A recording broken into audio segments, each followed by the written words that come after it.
The orc woman's fist struck the barn door 3 times. Each blow edged with a desperation that carried through the night air and into Gideon Pritchard's sleep like a summons from another world. He woke with his hand already reaching for the rifle beside his bed, farmer's instinct overriding the fog of dreams. The sound came again, urgent but measured, not the wild hammering of drunk travelers or thieves testing a door. Something else, something worse. Gideon pulled his suspenders over his shoulders and moved barefoot through the dark farmhouse, crossing the packed earth between house and barn in seconds. "Please." The voice came through the wood, female and rough-edged. "Please, my children, the raiders, please."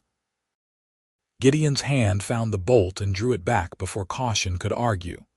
The door swung inward and revealed her in the faint starlight, green skin gleaming with sweat, dark hair plastered to her skull, and 2 small forms clutched against her sides. Orc. The word arrived in his mind without heat or fear, just recognition. An orc woman, maybe his own age or younger, with small tusks that caught the light when her mouth opened to gulp air. Inside, he stepped back. Quickly. She stumbled through, hurting the children ahead of her, and Gideon pushed the door closed behind them. The barn smelled of hay and old wood, and the sweat of the plow horse in his stall, familiar scents that made the strangeness of 3 orcs in his space feel sharper. He moved to the side door and peered out toward the east, where the horizon had taken on a faint orange glow that had nothing to do with dawn. "Fire," he asked, "our village." Her voice steadied now that walls surrounded her. "Raiders came at sunset. We ran." Gideon looked at the children. A girl, maybe 7 years old, with her mother's green skin and wide, frightened eyes. A boy, younger, perhaps 4, clinging to his sister's hand. Both wore simple homespun clothes torn at the hems and knees. How many raiders? 20, maybe more. The woman swayed slightly, exhausted. They had torches, swords. They wanted livestock first, then anything valuable. When the men tried to stop them, they started burning homes. "The rest of your people, scattered, running. I do not know who lives." Her voice cracked on the last word, and she pressed a hand over her mouth as if she could push the fear back inside. "I need to hide my children, just my children. Then I will go back and find the others." Gideon studied her for a long moment. She had the look of someone who had already decided to die as long as her children survived first. He recognized that look. He had worn it himself once in a war that felt like another lifetime. "You will stay too," he said. "All 3 of you up in the loft. There is hay and old blankets. If raiders come through here, they will check the barn, but they will not check thoroughly unless I give them reason. I cannot ask. You are not asking. I am telling you." Gideon moved to the ladder that led to the loft and tested the rungs. Solid. "Up now, I need to think." The woman hesitated, then lifted the boy and passed him up the ladder. The girl climbed on her own, nimble despite her fear. The woman followed last, moving with the stiff, careful grace of someone nursing injuries. When all 3 had disappeared into the shadows above, Gideon walked back to the house. His kitchen held the silence of a bachelor's life. Gideon lit a candle and sat at the scarred wooden table, thinking. 20 raiders, maybe more. An orc village burning somewhere to the east, probably 5 or 6 miles away given the glow on the horizon. Survivors scattering into the countryside, hunted. He knew what happened to orcs caught by raiders in this borderland. The same thing that happened to humans who could not fight back. Slavery if they were lucky. Death if they were not. Gideon rose and pulled on his boots. He took a cloak from its peg and walked out into the darkness, moving with the easy confidence of a man who knew every stone and rut in his land. The Hendricks farm lay a mile to the north, close enough to reach before the moon set, Thomas Hendricks answered his door with a pistol in hand and suspicion written across his weathered face. "Gideon, it is past midnight. I know, I need your help." Gideon kept his voice low. "Orc village got hit by raiders. Survivors are running through the countryside. I have 3 in my barn right now." Hendricks' expression shifted through surprise and wariness before settling on something harder to read. "You hiding them?" "Yes." "Why?" "Because they are people and people do not deserve to be hunted like animals." Gideon met the older man's eyes. "I am going to hide as many as I can find. I need to know if you will help or if you will cause trouble." Hendricks was quiet for a long moment. Then he stepped back and called over his shoulder. "Martha, get dressed and pack food. We have work to do." Relief loosened something in Gideon's chest. "Thank you. Do not thank me yet. If this goes wrong, we will all hang together." Hendricks pulled on his coat. "Who else are you planning to ask?" "Everyone. The Coopers, the Vasquez family, old Willem at the mill, anyone with a root cellar or a loft or an empty storehouse." "You are talking about hiding dozens of orcs across half the valley." "I am talking about not letting raiders murder innocent people on our land." Gideon's voice hardened. "If you have a problem with that, say so now." Hendricks shook his head slowly. "No problem, but the Reeve is not going to like this. You know Morgan takes a cut from the raider companies that work this border." Gideon had suspected as much. Border Reeve Morgan had grown wealthy over the past 3 years while orc settlements burned and refugees disappeared. "Then we do not tell the Reeve." "Gideon." Martha Hendricks appeared in the doorway, a stout woman with steel gray hair and quick hands that were already tying an apron around her waist. "You are starting a quiet war." "I am stopping a loud one." He turned and started walking. "Come or stay. Decide now." They came. By the time the sun rose, Gideon had visited 8 farms and recruited them all. Some agreed quickly, driven by old frontier solidarity. Others needed convincing, worried about the risk, or unused to thinking of orcs as neighbors worth saving. But Gideon had fought in the border wars, and people remembered that he did not speak lightly or exaggerate danger. When he said this mattered, they believed him. The network formed like spider silk in the pre-dawn darkness. The Coopers had a root cellar that could hold 6 people in cramped safety. The Vasquez family offered their hayloft and the abandoned shepherd's cottage on their back acres. Old Willem, who ran the mill on the creek, had 3 storage rooms and a willingness to lie that Gideon found surprising and useful. As the sun broke over the horizon, Gideon returned to his barn and climbed the ladder to the loft. The orc woman sat with her back against a hay bale, her children asleep on either side. She looked up at his approach, eyes red-rimmed from exhaustion and unshed tears. "You stayed here all night?" she asked. "No, I went visiting neighbors." Gideon settled onto a hay bale across from her. "How many people were in your village?" 43, adults and children together. If they scattered and ran, where would they go? She thought about it. Into the woods, following the creek west. Maybe hiding in the ravines near the old quarry. "I know those places." Gideon nodded slowly. "I am going to find them. We have places to hide everyone. Barns, cellars, empty buildings. Enough for all 43 if they are still alive." The woman stared at him. "Why would you do this?" "Because it needs doing." Gideon stood and brushed hay from his trousers. "What is your name?" "Threnna Darkridge." "Gideon Pritchard." "Your children?" "Kelsa and Bram." Threnna touched each child gently. "They are frightened. They are safe. That is what matters right now." Gideon moved toward the ladder. "Stay here. I will bring food and water before I leave. If anyone comes to the barn while I am gone, stay silent in the hay. Do not come down unless I call you by name." "Gideon." Threnna's voice stopped him at the ladder's edge. "Thank you."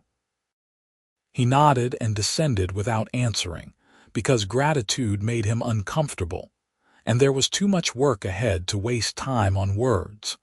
The search took all morning. Gideon rode his horse through the woods and along the creek, calling out in a low, steady voice that he was a friend, that he had shelter, that the children were safe. He found the first group huddled in a hollow log, 3 orc men, 2 women, a handful of children. They were suspicious until he mentioned Threnna's name and described Kelsa and Bram. Then they followed. He led them to the Cooper farm and helped lower them into the root cellar, where Martha Hendricks was already waiting with bread and water.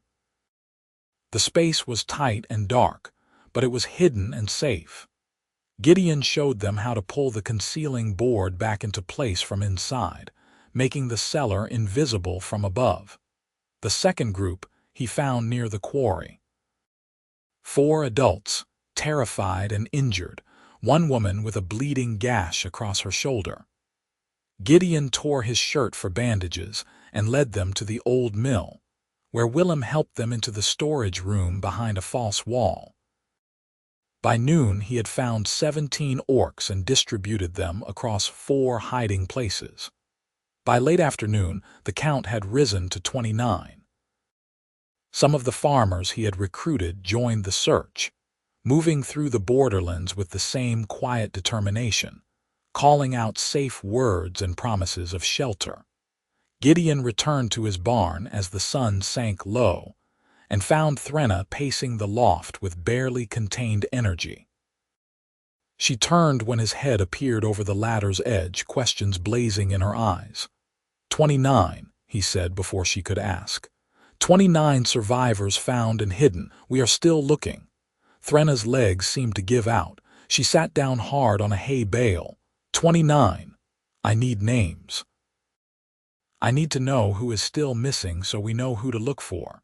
She gave him names. Gideon wrote them on a scrap of paper with a stub of pencil, sounding out the orcish syllables until Threnna corrected his pronunciation. 14 people still unaccounted for. 14 souls lost or hiding or dead in the burned village. The raiders, Threnna said.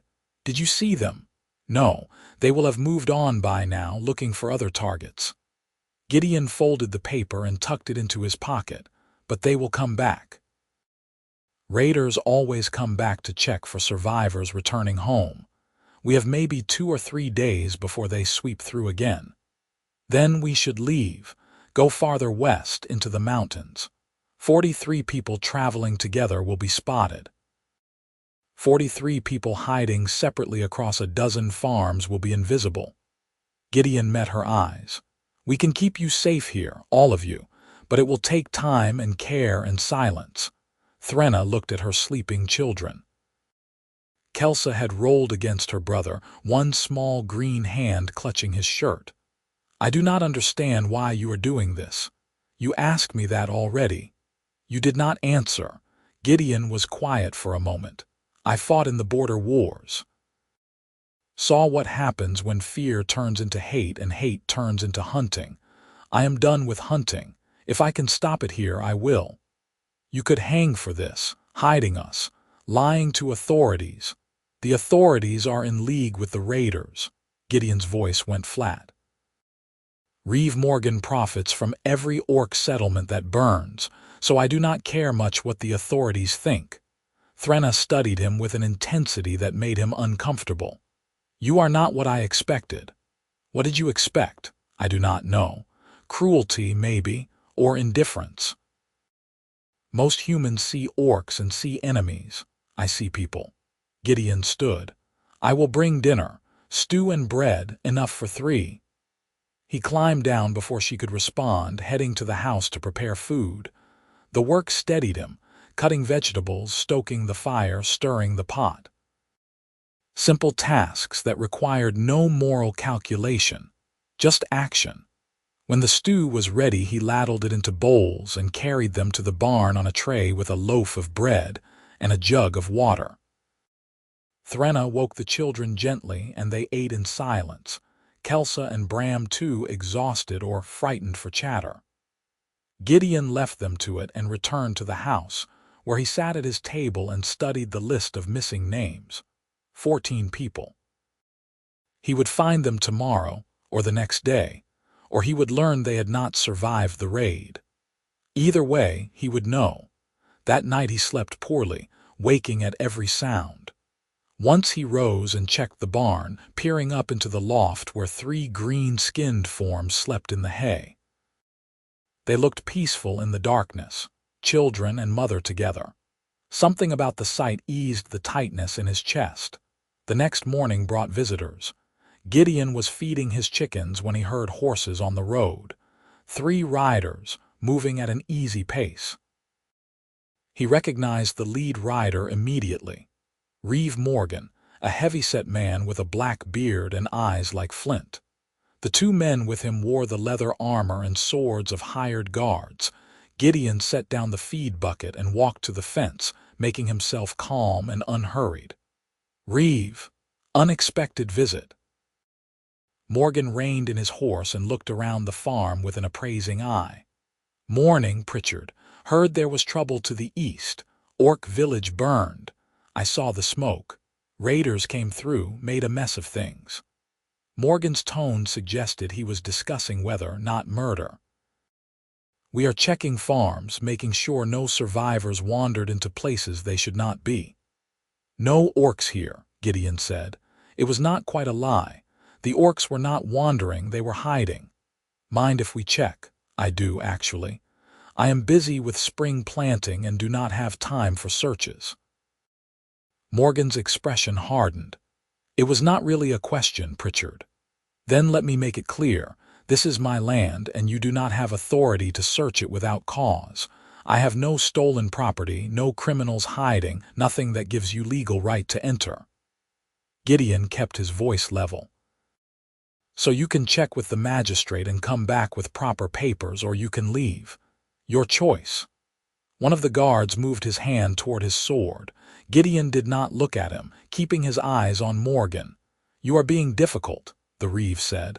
I am standing on my rights. If that is difficult for you, that is your problem, not mine. Morgan studied him for a long, cold moment. Then he smiled, and it was not a pleasant expression. You know, Pritchard, people remember you fought in the border wars. Respect that. But respect only goes so far. You start causing trouble, that respect dries up fast. Is that a threat? It is advice.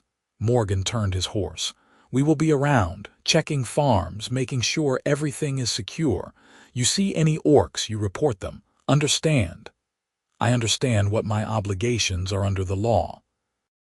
Morgan rode away with his guards, taking his time. Gideon watched until they disappeared down the road, then returned to the barn and climbed to the loft. Threnna was pressed against the far wall, a knife in her hand that she must have carried from the village. Her children huddled behind her. They are gone, Gideon said. You are safe. He will come back. Threnna did not lower the knife. He will search every farm until he finds us. Not if we are careful, not if we stay quiet and smart. Gideon sat down, giving her space. Morgan is corrupt, but he is also lazy. He will check the obvious places and then give up. As long as we do not give him reason to dig deeper, he will move on. You lied to him. I told him the truth. There are no orcs here. There are people under my protection in my barn. Those are different things. Threnna finally lowered the knife. You argue like a lawyer. I argue like a man who has dealt with corrupt officials before. Gideon glanced at the children. Are they all right, scared, but alive? Threnna's hand trembled slightly. How long do we need to hide? I do not know. Days. Maybe weeks, until the raiders move on and the Reeve stops searching. Gideon leaned back against a post.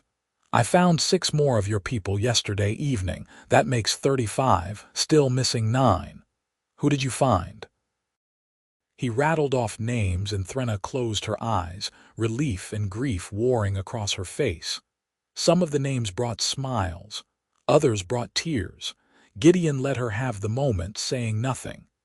The missing 9, Threnna said finally. Some might have run far. Gone to relatives in other settlements, but others. She trailed off, I know. I should be out there searching. You should be here with your children. Let me and the others do the searching. We can move openly. You cannot. Threnna looked at him with something complicated in her eyes. You keep risking yourself for us. I do not understand it. It is not complicated. You needed help. I could help, so I did. It is complicated. Threnna's voice went soft. Most humans would have turned us away or turned us in. You did not even hesitate. Gideon shrugged, uncomfortable with her intensity. I hesitated, just not for very long. Why? Because I know what it is like to run with children in the dark and not know if you will see morning. The words came out harder than he intended. I know what it is like to beg strangers for mercy and find none.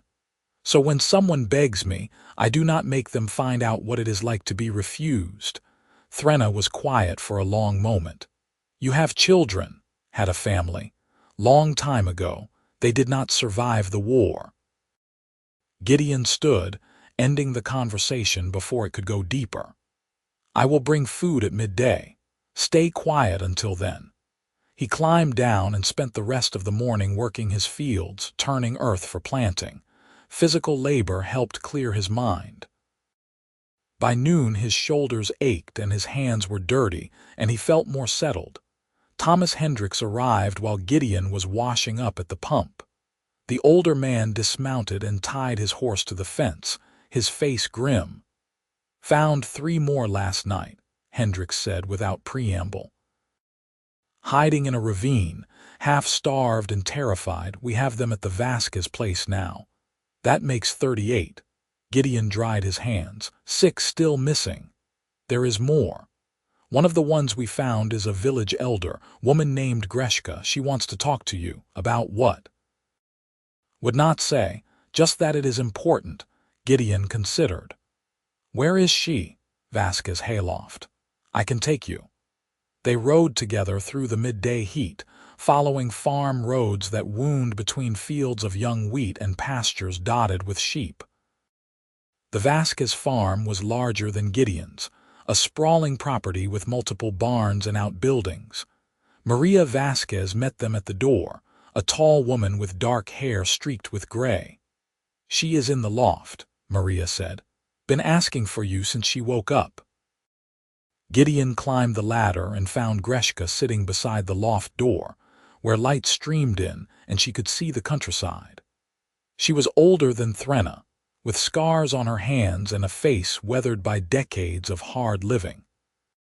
Her tusks were filed down to nubs, an old custom from before the wars. Gideon Pritchard, she said, not a question. Yes, I am Greshka Darkridge. Threnna is my daughter. That explained the similarity around the eyes. Gideon settled onto a hay bale. She is safe, her children too. They are at my farm. Relief transformed Greshka's face. Thank the ancestors, I was not sure. We scattered so fast I lost track of who ran which direction. 38 survivors accounted for, 6 still missing. Some of those 6 are dead. I saw them fall when the raiders came through. Greshka's voice went flat. Others may have made it out. Jorik and his son were fast runners. They might have reached the forest. We will keep looking. That is what I wanted to talk to you about. Greshka leaned forward. You are hiding us, risking yourself and your neighbors. I need to know why. Your daughter asked me the same thing. And what did you tell her? That it needed doing. Greshka smiled slightly. You are either very brave or very foolish, maybe both, but I need to know your intention. Are you hiding us until the danger passes and then expecting us to leave? Or is this something more? Gideon had not thought that far ahead. I had not planned past keeping you alive. Then start planning, because when this is over we will have nowhere to go. Our village is burned. Our homes are gone. We are refugees with nothing but the clothes we wore when we ran. Greshka's eyes were sharp. If you are just buying us time before we move on and die somewhere else, then tell me now. I will not fault you for it, but I need to know. The question settled over Gideon like a weight. He thought about Threnna in his loft, her children sleeping in his hay. He thought about 38 people scattered across a dozen farms, trusting him to keep them safe. He thought about the land he worked, the valley he lived in, and the emptiness of his house at night. "What if you stayed?" he said slowly. "Not hiding, living. What if we found land and built a new village and you settled here, in human territory? This is border territory. Belongs to whoever has the strength and will to hold it." Gideon met her eyes. "I have both, and I am willing to share them." Greshka studied him for a long time. "You are proposing something radical, a mixed settlement, humans and orcs together. The Reeve would never allow it. The Reeve is corrupt and operating outside the law. If we go over his head to the magistrate or the territorial governor, we can make a case." Gideon felt the idea taking shape as he spoke. "There is unclaimed land in this valley. Good land. We file proper claims, establish legal ownership, and build a settlement that is too legitimate and too visible to be raided without consequences." You make it sound simple. It will not be simple. It will be hard and dangerous, and there is a good chance it will fail. But it is better than running forever. Greshka was silent, then she laughed, a short bark of sound. "You are either blessed or mad, I cannot decide which, probably both. I will talk to the others, see what they think, but Gideon—" She paused. "If we do this, if we stay and build, you need to understand what you are taking on. You will be binding your fate to ours. The enemies we have will become your enemies. The prejudice we face will fall on you too. I know. Do you? Because it is one thing to hide us for a few days. It is another to stand beside us for years while the world tells you that you are wrong." Gideon thought about his empty house and his quiet life and the way Threnna had looked at him when he promised to keep her children safe. "I am not afraid of being wrong. I am afraid of being alone. If this gives me a purpose and you a home, then it is worth the cost." Greshka nodded slowly. "I will talk to the others." Gideon rode back to his farm with his mind racing. The plan was audacious and probably impossible, but it felt right in a way few things had felt since the war ended. He was good at farming and decent with people, and terrible at sitting still while injustice happened around him. This plan used all three traits. Back at his barn, he climbed to the loft and found Threnna teaching her children a hand game, clapping and singing in low voices. They looked up at his approach, and he told them about finding Greshka and the 38 survivors and the 6 still missing. "My mother is alive," Threnna said, wonder in her voice. "She made it out. She did, and she is already organizing the others, asking questions, making plans." Gideon smiled slightly. "She is formidable. She is the village elder, was the village elder before." Threnna's voice faltered. "Before there was no village." "About that." Gideon sat down. "What if you built a new one, here in this valley?" He explained the plan, watching Threnna's face shift through disbelief and hope and fear. When he finished, she was quiet for a long time. "You are serious," she said finally. "Yes. You would help us claim land and build homes and live here permanently?" "I would." "Why?" The question again, but this time with different weight. Not suspicion, but genuine need to understand. Gideon looked at Kelsa and Bram, at their small faces and wide eyes. "Because your children deserve to grow up somewhere safe. Because your people deserve a home. And because I have land and skills and a desire to build something that matters. This could be that thing." Threnna's eyes shone with unshed tears. "You barely know us." "I know enough. I know you are brave and determined and you love your children. I know your people survived a raid and stayed together instead of scattering to the winds. That speaks to character." Gideon stood. "Think about it. Talk to your mother when you can. But know that I am serious. If you want to stay, I will make it happen." He left before she could answer, giving her space to process. The rest of the day passed in a blur of farm work and planning. That evening, Thomas Hendricks brought news that 2 more survivors had been found, bringing the total to 40. 4 still missing, and the chances of finding them alive dwindled with each passing day. The following morning, Reeve Morgan returned with 6 armed men. Gideon was in his field when he saw them coming, a line of riders moving with purpose. He set down his hoe and walked to meet them, keeping his expression neutral. "Pritchard." Morgan's smile was cold. "We are conducting a thorough search of all farms in this area. Reports of orc fugitives hiding in barns and cellars. You are going to cooperate this time. I told you before I do not consent to searches without proper legal documentation. And I am telling you that if you obstruct this investigation, I will arrest you for harboring fugitives and aiding criminals." Morgan gestured to his men. "Search the property. Barn, house, outbuildings. All of it." The guards dismounted and started toward the barn. Gideon stepped into their path. "This is illegal. You do not have authority to." One of the guards shoved him back. "Move." Gideon's hand went to the knife at his belt, old instincts flaring. But before he could draw it, another voice cut across the yard. "That is far enough." Thomas Hendricks rode into the yard with 5 other farmers behind him, all armed with rifles or hunting bows. They spread out in a loose line, weapons held ready but not aimed. Morgan's face went red. "What is this?" "This is us protecting our neighbor's rights," Hendricks said calmly. "Gideon told you he does not consent to a search. You do not have legal documentation, so you are trespassing on private property with armed men, which looks a lot like banditry to us. I am the Reeve.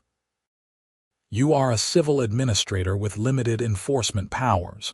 You are not a judge or a marshal. You want to search this property, you get proper papers from the magistrate." Hendricks shifted his rifle slightly. "Until then, you leave." The standoff stretched tight.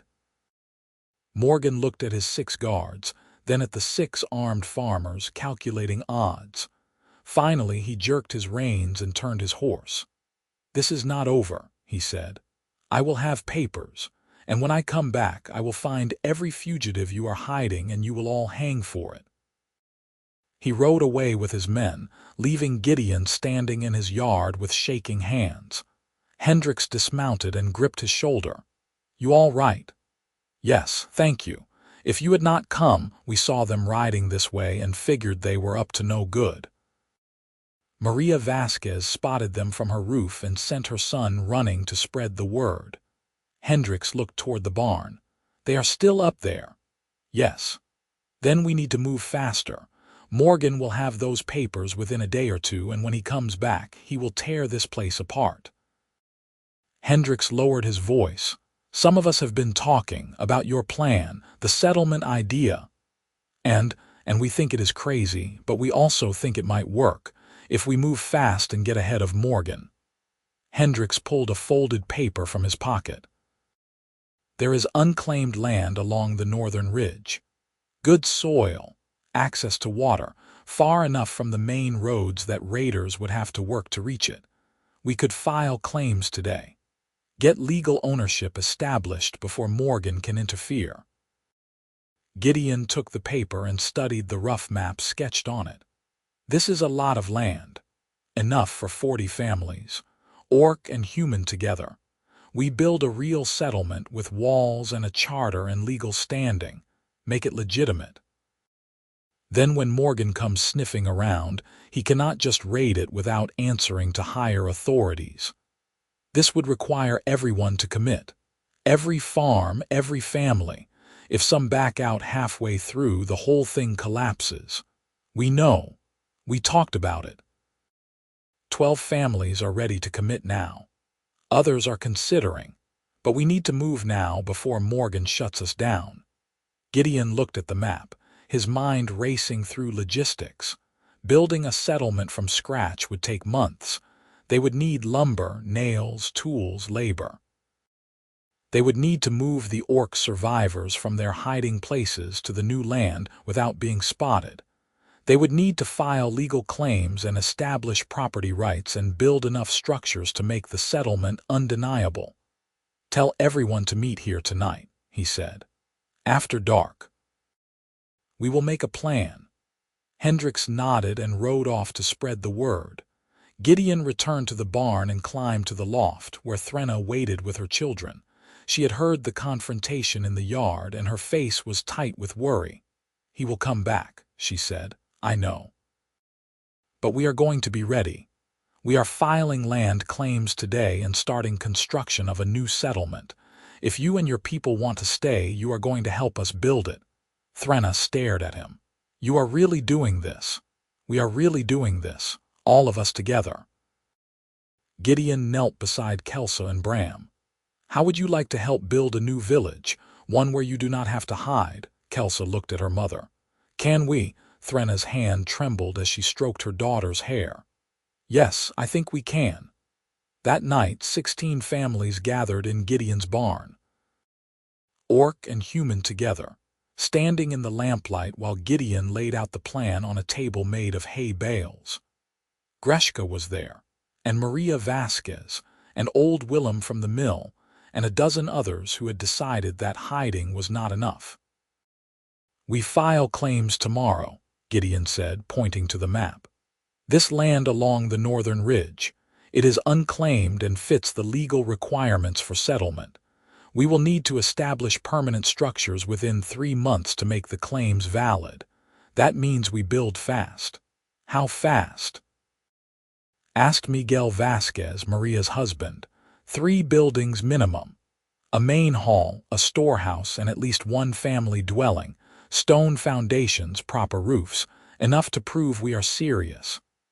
Gideon looked around the circle of faces. "We will also need to transport everyone from their hiding places to the new site without being spotted. That means moving at night in small groups, using back trails." "What about supplies?" Willem asked. "Lumber, tools, nails. We will need wagon loads. We pool resources. Every family contributes what they can. We also send someone to the territorial capital to file the legal paperwork and make sure everything is documented properly." Gideon paused. "That person should be someone who knows law and can argue our case if challenged. Any volunteers?" Thomas Hendricks raised his hand. "I will go. I served on the township council before moving out here. I know the process." "Good, you leave at first light. The rest of us start moving people and supplies tonight." Gideon looked at Greshka. "Your people will need to help. We cannot build this settlement without you." "We will help," Greshka said firmly. "My people are farmers, builders, and crafters. We know how to work. Just tell us what to do." The meeting dissolved into planning sessions, small groups huddling to work out details. Gideon found himself standing with Threnna at the edge of the lamplight, watching the activity. "This is happening very fast," she said quietly. "It has to. Morgan will move against us as soon as he can. Our only chance is to establish legal standing before he shuts us down." "What if it does not work? What if the territorial governor refuses the claims or sides with Morgan? Then we fight, in courts or otherwise." Gideon met her eyes. "But I do not think it will come to that. Morgan is corrupt, but he is also small, a border reeve with delusions of power. The territorial government will not back him if we present a strong enough case." Threnna was quiet for a moment. "You have more faith in human law than I do." "I have faith in leverage. We are creating a situation where shutting us down creates more problems than leaving us alone. That is not justice, but it is pragmatic, and pragmatism wins more often than justice does." "Cynic. Realist." Gideon smiled slightly. "But I am also an optimist. I think we can make this work." Threnna looked at the gathering, at humans and orcs planning together in the lamplight. "I think I am starting to believe you." The next 3 days passed in controlled chaos. Hendricks rode for the territorial capital with a satchel full of maps and legal documents. Gideon and the others began the delicate work of moving people and supplies to the northern ridge. The site was beautiful in a stark way. Rolling hills covered in tall grass, with a creek running through the valley and forest at the edges. Good land for farming, with timber nearby for building. Gideon walked the property with Greshka and Miguel Vasquez, marking out where buildings would stand. "The main hall goes here," Gideon said, pointing to a level area near the creek. "Stone foundation, timber frame, big enough to hold 60 people for meetings or shelter. The storehouse beside it. Then we space out family dwellings in a circle around the center, leaving room for expansion." "How many dwellings?" Miguel asked. "Start with 5.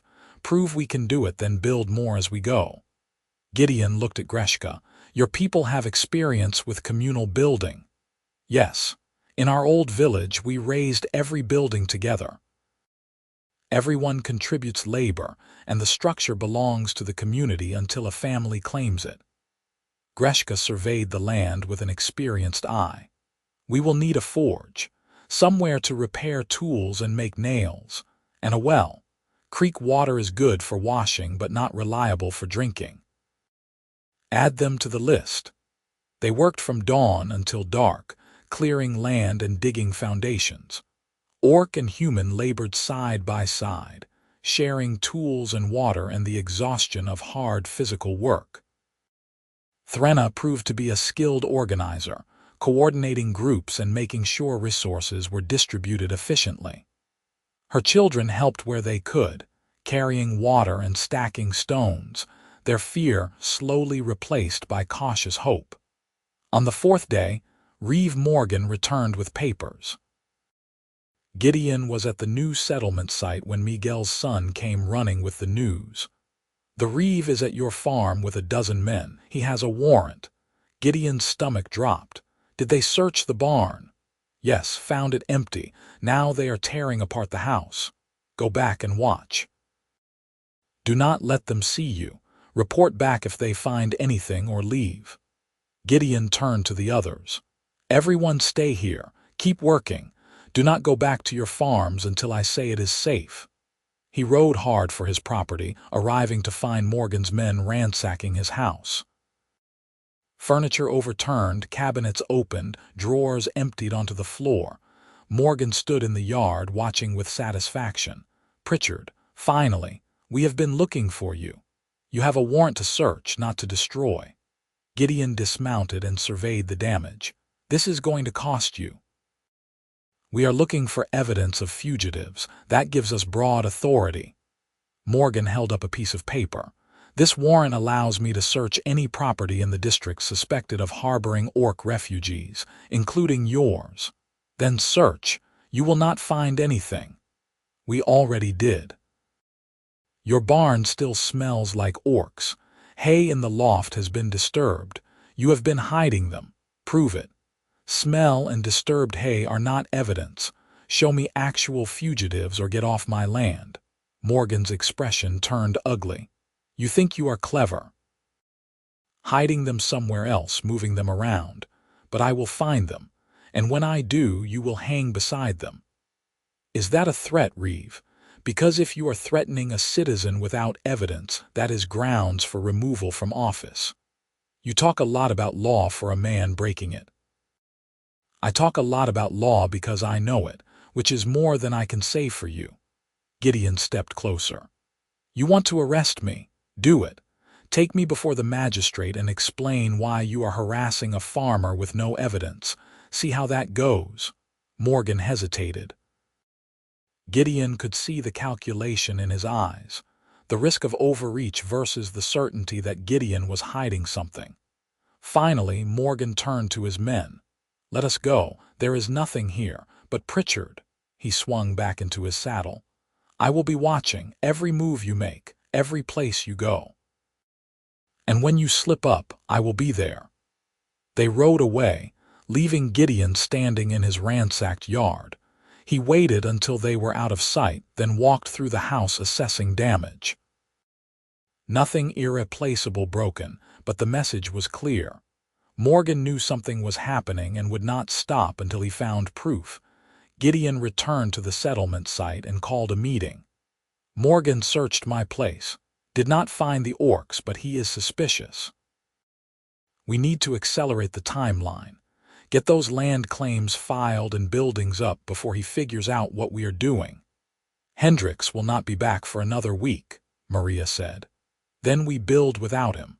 We get enough structures standing that the settlement is undeniable.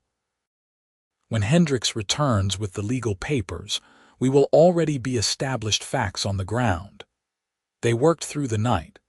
By dawn, the main hall's foundation was laid and the frame was rising. It was rough work, fast and functional rather than beautiful, but it was solid. Gideon and Miguel anchored posts while Greshka and her people prepared timber. Threnna coordinated food and water distribution, keeping everyone fed and hydrated. On the 6th day, the main hall's roof went up. On the 7th, they started the storehouse. Orc children played in the creek while their parents worked, their laughter a strange bright sound against the backdrop of hammering and sawing. Gideon found himself working beside Threnna often. She was strong and quick, good with a hammer and better with logistics. They fell into an easy rhythm, communicating with gestures as much as words. "You are good at this," she said during a water break, building, leading, organizing, getting people to work together. Threnna wiped sweat from her forehead. "You act like you are just a farmer, but you are more than that. I was a soldier before I was a farmer. Leading is part of the training. It is more than training. You care about people. You see what needs doing and you do it without waiting for permission." She looked at him with that intensity again. "That is rare." Gideon shrugged, uncomfortable. "Someone has to do it." "No, someone chooses to do it. You chose." Threnna's voice softened. "I want you to know that I see that, what you are risking, what you are building, I see it and I am grateful." "You do not need to." "Yes, I do, because gratitude matters, acknowledgement matters." She touched his arm briefly. "You saved my children, you saved my people, you are giving us a future. That is not nothing, Gideon." He did not know what to say to that, so he just nodded and went back to work. But the touch lingered on his arm, warm and grounding. On the 9th day, Thomas Hendricks returned from the territorial capital with news. "Claims are filed and approved," he said, grinning. Legal ownership established for 40 parcels of land along the northern ridge, designated for a new settlement called Ridgehaven.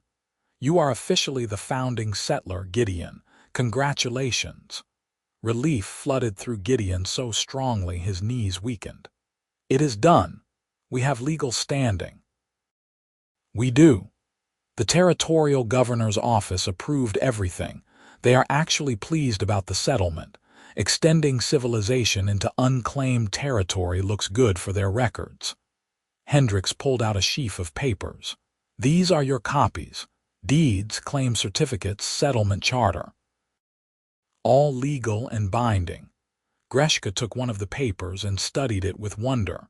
"This says our people have equal standing with humans in the settlement." It does. The charter specifies that all residents, regardless of race, have equal rights and responsibilities. That was Gideon's insistence, and the governor's office agreed. Hendricks looked proud. "We did it. Built a legal framework for a truly mixed community, first of its kind in the territory." The celebration was brief but joyful. People embraced, laughed, some cried.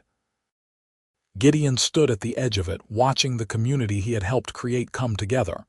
Threnna found him there, her children at her sides. "Ridgehaven," she said, testing the name. "I like it. It fits. Ridge land, safe haven." Gideon looked at Kelsa and Bram. "What do you think?" "Want to live in Ridgehaven?" "Will we have our own house?" Kelsa asked. "Eventually. For now, you will share space in the main hall with other families. But yes, we will build houses for everyone." "Can I have a room?" Bram asked. "When the house is built, yes." The boy grinned, and Threnna laughed. The sound was lighter than Gideon had heard from her before, free of the fear and worry that had weighted every word since the night she arrived at his barn. But the peace did not last. On the 11th day, Reeve Morgan arrived at the settlement site with 20 armed men. Gideon saw them coming and called everyone together. "Stay calm. Let me handle this." Morgan rode into the center of the construction area and looked around with barely concealed fury. "What is this?" "This is Ridgehaven, a new settlement, legally chartered and claimed. You are standing on private property, Reeve. Private property. This land is unclaimed territory, was unclaimed, not anymore." Gideon held up the deed papers. 40 parcels claimed and filed with the territorial governor's office. Approved and sealed. We have legal standing. Morgan snatched the papers and read them, his face darkening. "You cannot do this. You cannot just build a settlement and fill it with orc fugitives. They are not fugitives. They are refugees granted settlement rights under territorial law. Every person here is documented and legal." Gideon kept his voice level. "You have no authority here, Morgan. This is not your jurisdiction anymore. Those orcs are criminals. They fled a legitimate raid. There is nothing legitimate about burning villages and murdering civilians. And if you want to argue that there is, we can take it to the territorial courts. I am sure the governor would be very interested to hear your explanation." Gideon stepped closer. "Or you can leave now and save yourself the trouble." Morgan looked around at the armed farmers and orc defenders standing together. His men were outnumbered and he knew it. Finally, he threw the papers at Gideon's feet. "This is not over. I will find a way to shut you down. Good luck with that. We have the law on our side now." Gideon picked up the papers and brushed them off. "But if you want to keep trying, feel free. Just do it legally from a distance and without trespassing." Morgan rode away with his men, leaving a wake of angry silence. Gideon watched until they disappeared, then turned to the gathered community. "He will try again. But we are legal now. That gives us protection. As long as we stay within the law, Morgan cannot touch us." "What if he comes back with more men?" asked one of the orc survivors, a man named Kelger.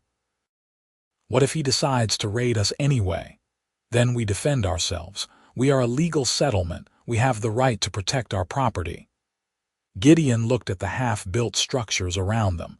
"But first, we finish building. We make this place undeniable." The work continued with renewed urgency. Everyone understood that Ridgehaven's survival depended on establishing itself as a legitimate, thriving community. Buildings rose faster. Fields were cleared and plowed. A well was dug, hitting clean water at 30 feet. The forge was built and fired, producing the first nails and tools made on site. Gideon worked himself to exhaustion, leading by example. Threnna worked beside him, their partnership deepening through shared labor and purpose. They talked while they worked about everything and nothing. Childhoods, dreams, fears, hopes. "What will you do when this is finished?" Threnna asked one evening as they sat beside the creek, watching the sun set over the ridge. "When what is finished? The settlement.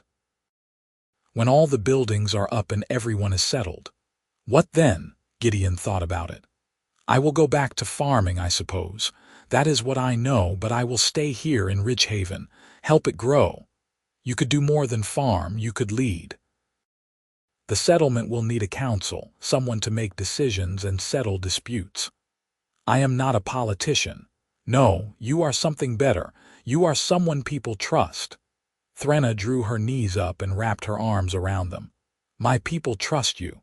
The human families trust you. That is rare and valuable. What about you? What will you do?" "Rebuild, raise my children, maybe teach if there is a school." She looked at him sidelong. "Maybe find some peace if peace is possible. It is possible here if we make it so." Threnna smiled. "You sound so certain." "I am." I have seen what we built in less than 2 weeks. Imagine what we can do in a year or 5 years. Gideon picked up a stone and tossed it into the creek. This place will become something good. I can feel it. I hope you are right.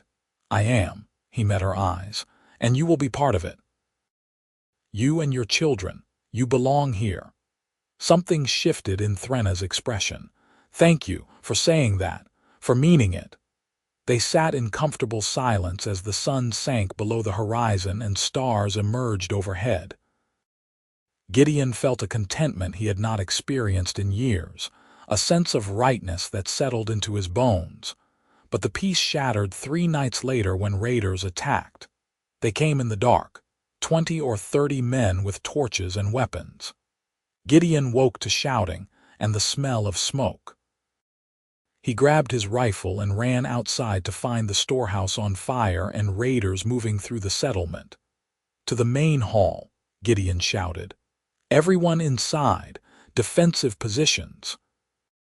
The community responded with drilled efficiency, families pouring into the main hall while the defenders took up positions around the perimeter. Gideon found cover behind a water trough and fired at the nearest raider, dropping him. Return fire splintered the wood beside his head. The battle was brutal and chaotic. Raiders tried to storm the main hall but were driven back by coordinated fire from the defenders. Orcs fought with axes and hammers, humans with rifles and bows. Threna appeared beside Gideon with a hunting bow, loosing arrows with deadly accuracy.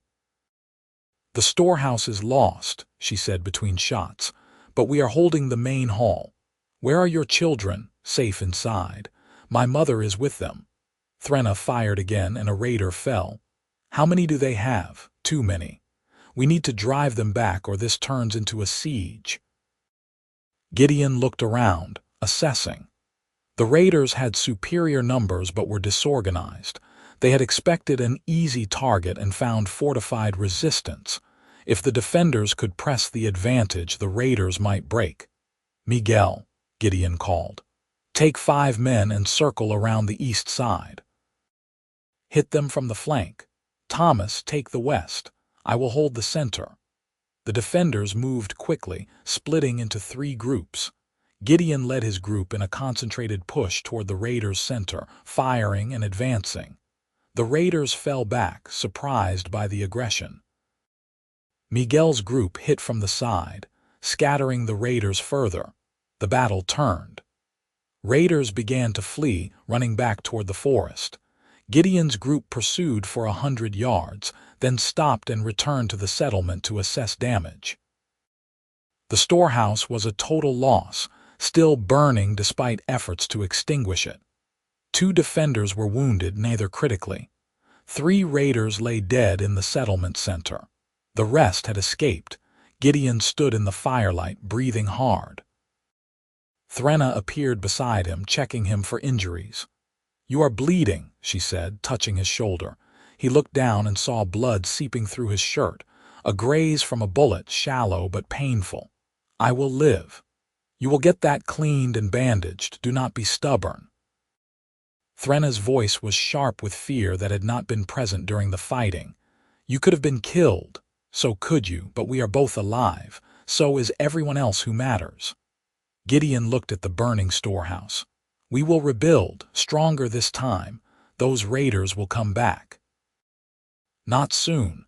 We bloodied them badly, and when they do come back, we will be ready. Gideon turned to face the gathered community.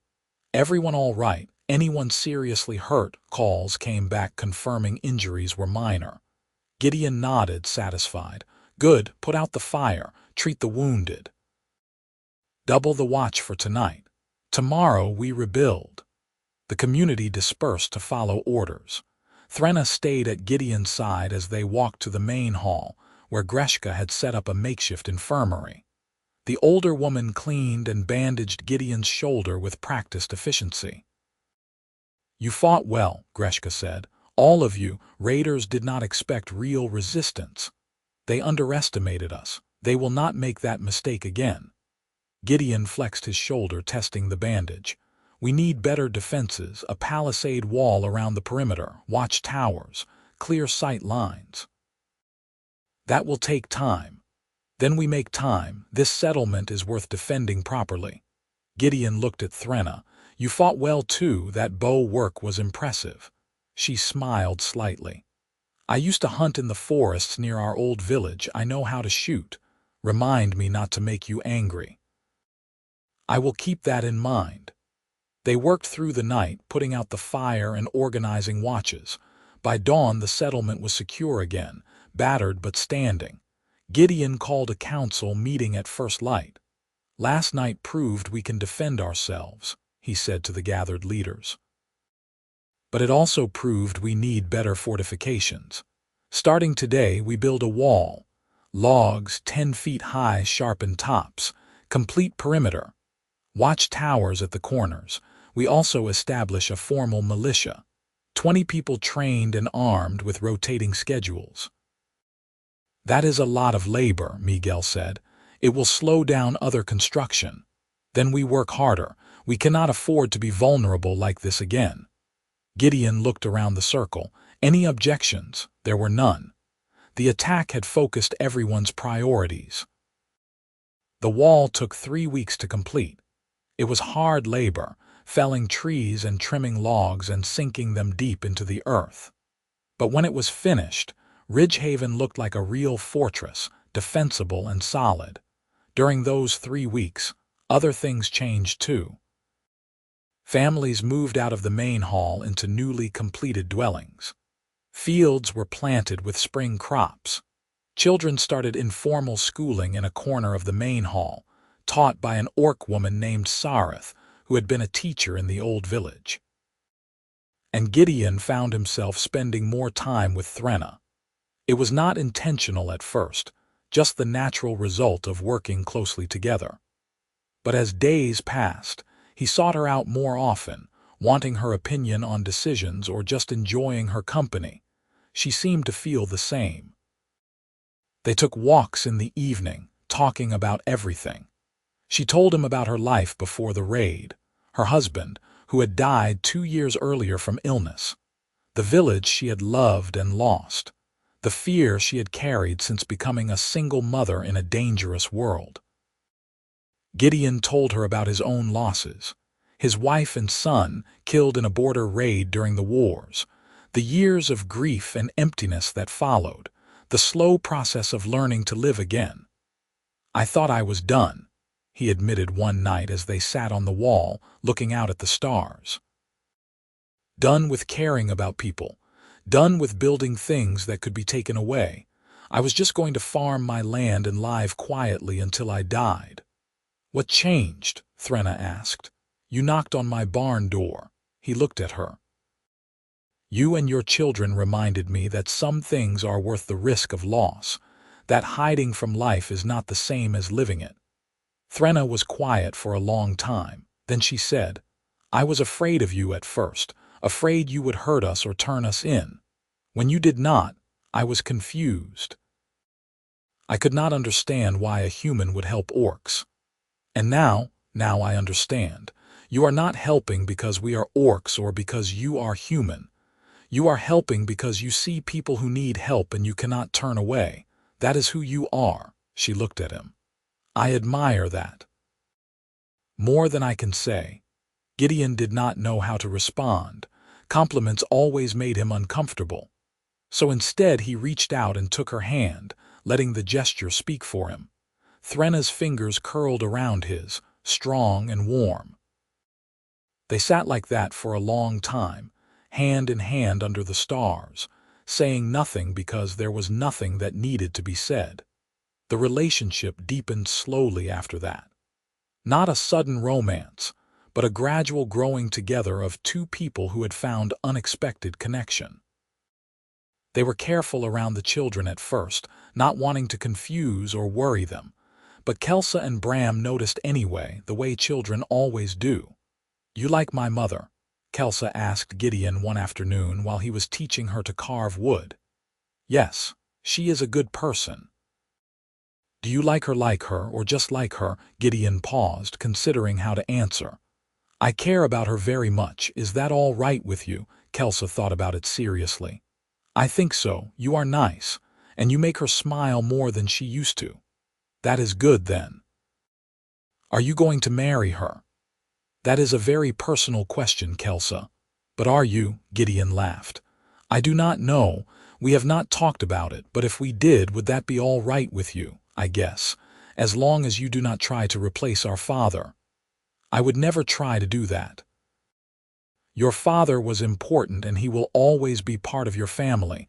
I would just be someone else who cares about you. Gideon met her eyes. Does that make sense? Kelsa nodded slowly. I think so. The conversation stayed with Gideon. He had not thought seriously about marriage, had not let himself imagine a future that concrete. But the idea settled into his mind and would not leave. 2 months after the settlement's founding, Reeve Morgan made one final attempt to shut down Ridgehaven. He arrived with an official delegation, a territorial marshal, 2 clerks, and a handful of guards. Gideon met them at the main gate, flanked by Thomas Hendricks and Greshka. Marshal, Gideon said formally, welcome to Ridgehaven. What can we do for you?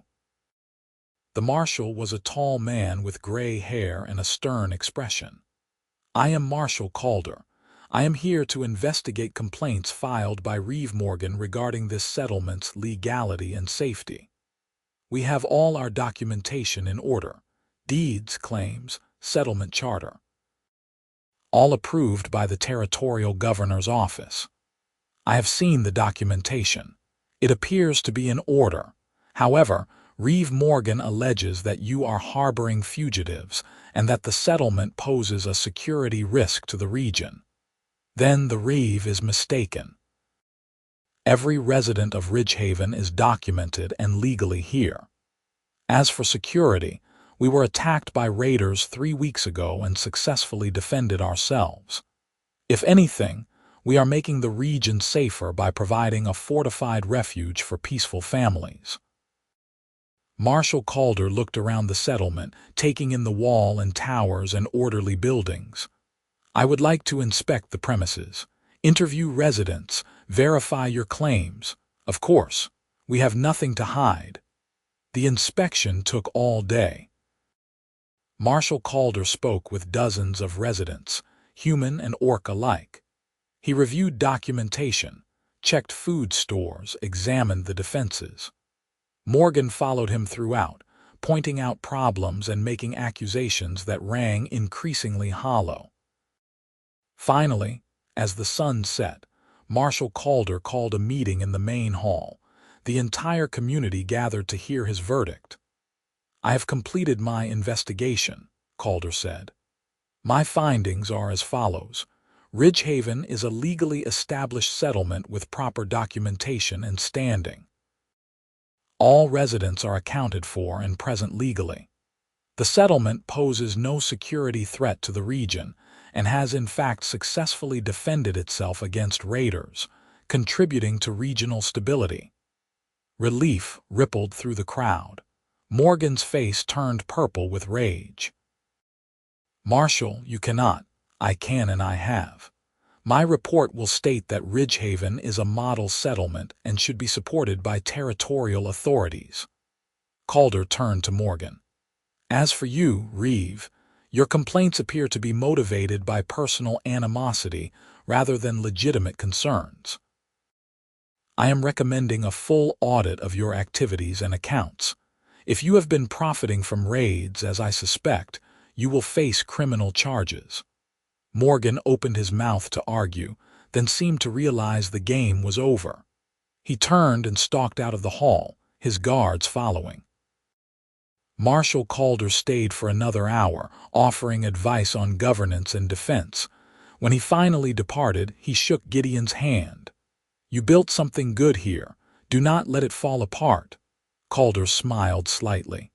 The territory needs more settlements like this.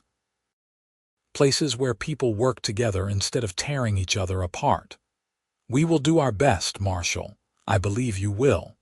That night, Ridgehaven celebrated. Impromptu music started in the main hall, instruments appearing from nowhere.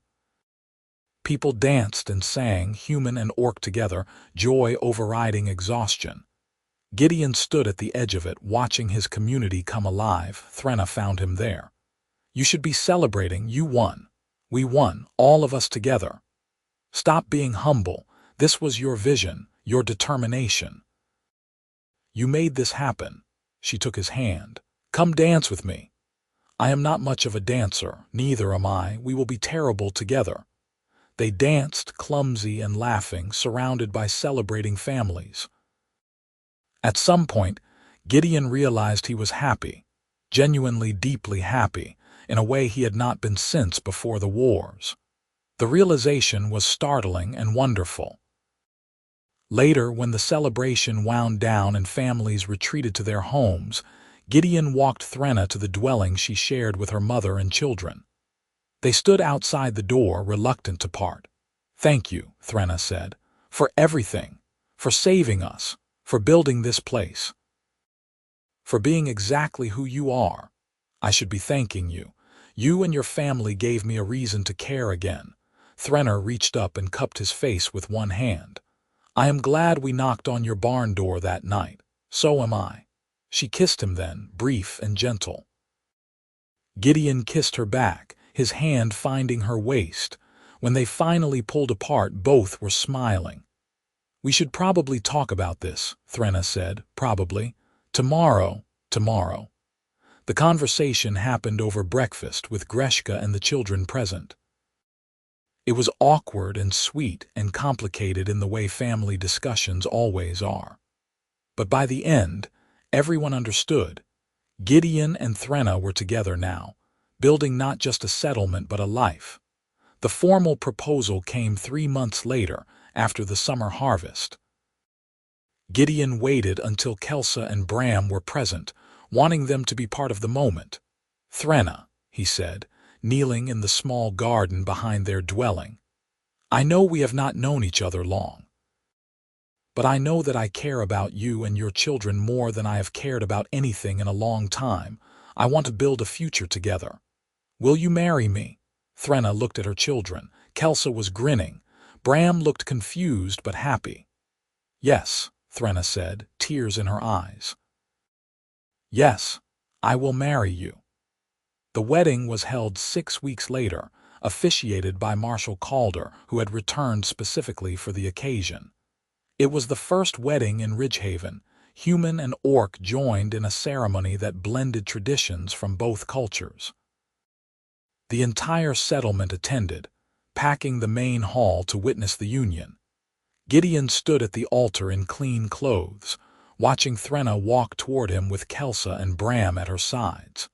She wore a simple dress in deep green, her hair braided with flowers. She was beautiful and strong and exactly what he needed. They exchanged vows.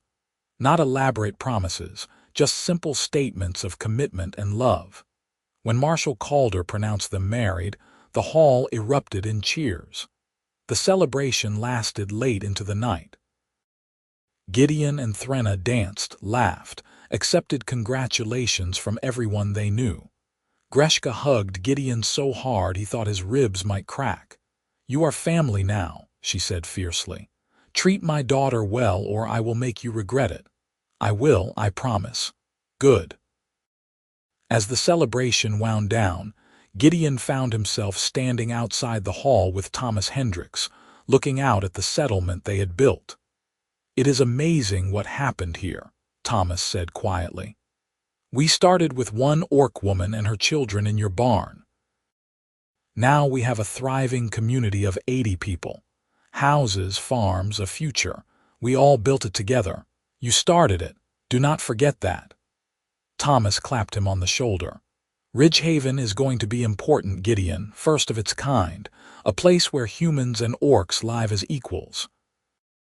Other settlements will follow our example. I hope so. They will, because we proved it is possible." The years that followed were not easy. Ridgehaven faced challenges. Crop failures one summer, a harsh winter that tested their food stores, occasional raids that the militia had to repel. But the settlement endured and grew. More families arrived, both human and orc, drawn by the reputation of a place where race did not determine worth. Gideon and Threna's family grew too. A year after their wedding, Threna gave birth to a daughter they named Clara. 2 years after that, a son they named Xavier. The children grew up surrounded by siblings and cousins and friends from both cultures, learning that difference was normal and acceptance was expected. Kelsa became a teacher like Sareth, working in the school that had grown from that corner of the main hall into its own dedicated building. Bram trained as a blacksmith, apprenticing under old Willem until he could run the forge himself. Gideon continued farming, but he also served on the settlement council, helping guide Ridgehaven through its growing pains. Threna became the settlement's primary healer, learning human medical techniques to supplement her orc traditional knowledge. 5 years after Ridgehaven's founding, the territorial governor visited personally. He walked through the settlement, spoke with residents, observed the integration of two cultures that had been enemies for generations. "This is remarkable," he said to Gideon over dinner in the main hall. "You have created something unprecedented, a functional, prosperous mixed community. The territory needs more settlements like this." "Then support them," Gideon said. "Stop allowing border reeves to profit from raids, crack down on raider companies. Make it clear that peaceful settlements will be protected, not persecuted." Easier said than done. So is building a settlement from nothing, but we did it anyway. Gideon met the governor's eyes. "You have the power to change policy. Use it." The governor considered. "You make a compelling argument. I will see what can be done." Policy changes came slowly, but they came.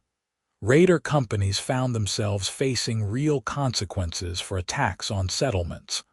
Border reeves were audited and several were removed from office.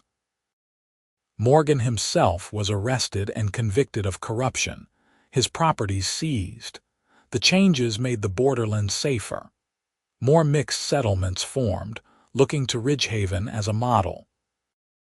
Within 10 years, there were a dozen such communities scattered across the territory, each one a testament to the possibility of cooperation.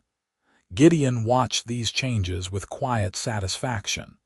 He had not set out to change the world, just to save 3 people who needed help. But sometimes small actions had larger consequences. On the 10th anniversary of Ridgehaven's founding, the community held a celebration. Families gathered in the main square, now paved with stone and surrounded by permanent buildings. A monument had been erected in the center, a simple stone pillar carved with the names of everyone who had survived the original raid and helped build the settlement. Gideon stood beside the monument with Threna, watching their children play with friends. Clara was 9 now, bright and curious. Xavier was 7, stubborn and brave. Both were completely comfortable in their mixed community, seeing no strangeness in having friends with different skin colors and features. "You ever think about that first night?" Threna asked. "When I knocked on your barn door?" "Sometimes." "I was terrified and trying not to show it." "I was terrified too. I thought you might turn us away or worse." "I almost did. For about 3 seconds I considered saying no." Gideon shook his head, "But I could not when I saw you and the children. That choice saved us, saved all of us." Threna leaned against him. "Thank you, again. I know I say it too much, but I mean it every time. You do not need to thank me anymore. We built this together. You worked as hard as I did. Harder, probably. We were a good team. We are a good team," Gideon corrected. Present tense. "Still happening." Threna smiled. "Yes, still happening." They stood together in the square, surrounded by the community they had built, and watched the celebration unfold. Music played, children laughed, families shared food and stories. It was ordinary and extraordinary at once. the kind of peace that had to be fought for and earned and protected. Gideon thought about the journey that had led him here, the wars he had survived, the losses he had endured, the empty years of farming alone. And then that night, that desperate knock on his barn door and the choice he had made without knowing where it would lead. He had hidden 3 people in his barn. By morning, he had committed to hiding 43, and from that commitment, an entire community had grown. It was not the life he had planned. It was better. "What are you thinking about?" Threnna asked. "How lucky I am." "Luck had nothing to do with it. You made choices, good choices." "Maybe, but I am still lucky. Lucky that you trusted me, lucky that everyone worked together. Lucky that this worked out." Gideon pulled her closer. "Lucky that I get to spend the rest of my life with you." Threnna kissed his cheek. "The feeling is mutual." As the sun set over Ridgehaven, painting the sky in shades of orange and gold, Gideon felt a contentment so complete it seemed to fill every part of him. This was home. These were his people. This was the life he had built from nothing but determination and hope. And it was exactly where he belonged. The celebration continued late into the night, but eventually families began drifting home. Gideon and Threnna walked back to their house with their children, Clara and Xavier sleepy, but happy. They put the children to bed and sat together on their porch, looking out at the settlement. 10 years, Threnna said softly. "It feels like a lifetime ago and yesterday at the same time. I know what you mean. You have any regrets, things you wish you had done differently?" Gideon thought about it carefully. "No, not about this.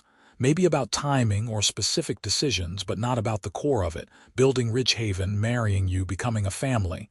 Those were all right, good, because I do not regret any of it either." Threnna took his hand. "We built something worth having, something that will last beyond us. That is the hope." They sat in comfortable silence, hand in hand, as the settlement settled into sleep around them. Lights winked out in windows, voices faded. The watch changed at the towers, guards calling out the hour. Ridgehaven was safe. Ridgehaven was home. And Gideon, who had once lived alone in an empty farmhouse, was surrounded by family and community and love. It was more than he had ever dreamed possible. And it had all started with a desperate knock on his barn door and the choice to answer it with compassion instead of fear. That choice had changed everything. For him, for Threnna and her children, for 43 orc refugees and a dozen human families. For an entire region that now saw mixed settlements as possible and worthwhile. One choice. One night. Everything that followed. Gideon squeezed Threnna's hand gently. "Should we head inside in a minute? I want to enjoy this a little longer." So they sat, watching the stars emerge overhead and feeling the peace of a well-lived life settle around them. Tomorrow would bring new challenges, new work, new decisions. But tonight was for rest and gratitude. Ridgehaven stood strong around them, a testament to courage and cooperation. And in the heart of that settlement, in a simple house on a quiet street, 2 people who had found each other in the darkness sat together and counted their blessings. It was enough. More than enough. It was everything.